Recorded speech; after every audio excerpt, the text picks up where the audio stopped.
BJP नेता और महाराष्ट्र के डिप्टी सीएम देवेंद्र फडणवीस ने लोकसभा चुनावों के सीट समझौते को लेकर बड़ा बयान दिया।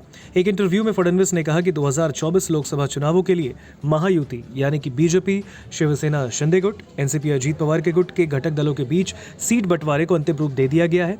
फडणवीस ने कहा है कि बीजेपी राज्य की 26 सीटों पर चुनाव लड़ेगी। फडणवीस का ये बयान अजीत पवार के उस बयान के बाद आया जिसमें उन्होंने दिल्ली में केंद्रीय गृह मंत्री अमित शाह से अपनी मुलाकात पर बोलने के बाद कहा था कि अभी दूसरे राज्यों में चुनाव चल रहे हैं, ऐसे में अभी महाराष्ट्र में सीट शेयरिंग पर चर्चा नहीं हुई।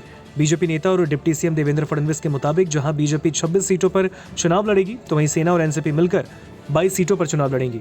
महाराष्ट्र में कुल 48 लोकसभा की सीटें हैं। भाजपा ने 2019 में 25 लोकसभा सीटों पर और तत्कालीन अविभाजित शिवसेना ने 23 सीटों पर चुनाव लड़ा, जिसमें बीजेपी ने 23 और सेना ने 18 सीटें जीती। देवेंद्र फडणवीस ने इंटरव्यू में जहां सीटों की तादाद का खुलासा किया तो वहीं उन्होंने एक सवाल के जवाब में कहा, राज्य भर में आंदोलनों की श्रृंखला ने न केवल कानून और व्यवस्था की स्थिति को प्रभावित किया बल्कि उन्हें डर है और इसका राज्य में निवेश पर प्रतिकूल प्रभाव पड़ सकता है।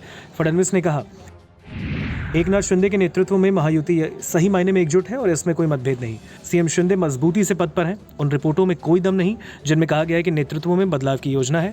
मैं लोकसभा चुनाव नहीं लड़ रहा हूं, जैसा कि पहले कहा गया है। मैं विधानसभा चुनाव के लिए नागपुर में अपनी पारंपरिक सीट से पार्टी का प्रत्याशी बनूंगा। महायुति के घटक दलों की बैठक में सीट समझौते पर फैसला किया गया। राज्य में सभी 48 लोकसभा सीटों का सर्वेक्षण पूरा कर लिया गया है। उम्मीद है कि लोकसभा चुनाव में महायुति राज्य में कम से कम 40 से 42 सीटें जीतेगी।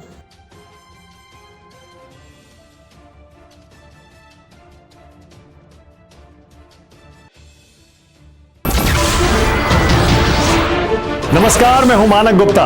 अगर आपको हमारा ये वीडियो पसंद आया हो तो इसे लाइक और शेयर जरूर करें और हां, हमें सब्सक्राइब और फॉलो करना ना भूलें ताकि आप देश और दुनिया की कोई खबर मिस ना करें। तो जुड़े रहिए हमारे साथ और देखते रहिए न्यूज़ 24।